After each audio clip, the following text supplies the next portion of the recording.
जयकारा शेरा वालिदा बोल साचे दरबार की जय। आज नवरात्रि का द्वितीय दिवस और दूसरे दिन माँ ब्रह्मचारिणी की पूजा करते हैं। आइए हम माँ ब्रह्मचारिणी के विषय में जानें। माँ पार्वती जब शैलपुत्री बन करके पहले दिन आई, नारद जी आते हैं और नारद जी बोलते हैं हिमालय से और मैना से कि तुम्हारी बेटी साक्षात महादुर्गा है और इनके लिए जो वर है संसार में भगवान शिव के सिवा दूसरा कोई वर नहीं है। परंतु शंकर भगवान ने तो कामदेव को भस्म कर रखा है, इनका कैसे मिलन होगा। परंतु जब भी विवाह होगा तो शिव से ही होगा। देवताओं ने आकर के माँ पार्वती से प्रार्थना की कि माँ आपको तप करना चाहिए, क्योंकि दैत्य बढ़ रहे हैं और बहुत दैत्यों ने तो ऐसा भी वरदान मांग लिया है कि हम भगवान शिव के पुत्र से ही हम मरेंगे। तारकासुर जैसे दैत्य, भगवान तो समाधि में है। माँ पार्वती अपने माता पिता को सांत्वना दे करके और बहुत छोटी सी अवस्था में, मात्र 8 वर्ष की अवस्था में माँ पार्वती ब्रह्म का आचरण करते हुए, ब्रह्मचर्य व्रत को लेते हुए, सुंदर रक्त परिधान में, इसलिए माँ ब्रह्मचारिणी को रक्त परिधान। आज तो बहुत वर्षों के बाद में मंगलवार के दिन ही ब्रह्मचारिणी का दिवस पड़ा है। आज तो बहुत विशेष है। आज जो देवी की आराधना करेंगे उनके घर में मांगल्य कार्य होंगे, विवाह नहीं हो रहे हैं तो वैवाहिक कार्य होंगे, और जीवन में जो अमंगल हैं वो माता आज के दिन ब्रह्मचारिणी जीवन में मंगल ही मंगल भर देंगी। इसलिए बहुत विशेष है आज का दिन। ब्रह्मचर्य का आचरण करते हैं जिसको ब्रह्मचारी कहते हैं। क्या बोलते हैं?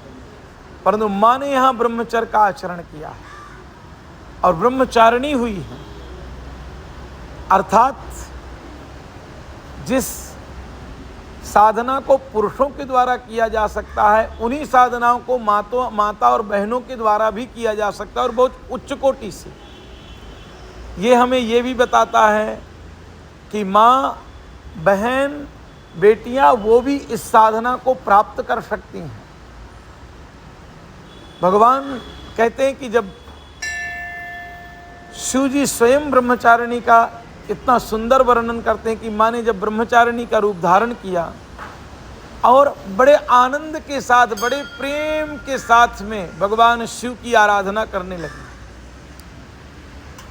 शिव की आराधना में इतनी तल्लीन हो गई कि पहले तो फल का भक्षण किया, फल भी छोड़ दिया, सूखे पत्तों को खाया, सूखे पत्ते भी छोड़ दिया, अपर्णा नाम पड़ गया। वायु का भक्षण करती थी, वायु को, वेग को भी रोक दिया, वायु का भक्षण बंद कर दिया, और ब्रह्म का आचरण, ईश्वर का आचरण करते हुए, शिव का आचरण करते हुए साधना में बैठी। भगवान शिव को अपनी समाधि छोड़ना पड़ा।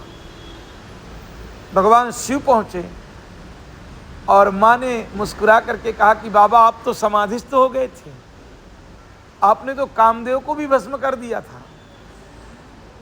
भगवान भोलेनाथ बोले कि ब्रह्मचारिणी, सबसे पहला संबोधन जो भगवान भोलेनाथ ने किया ब्रह्मचारिणी, इसीलिए देवी का नाम पार्वती का ब्रह्मचारिणी पड़ा।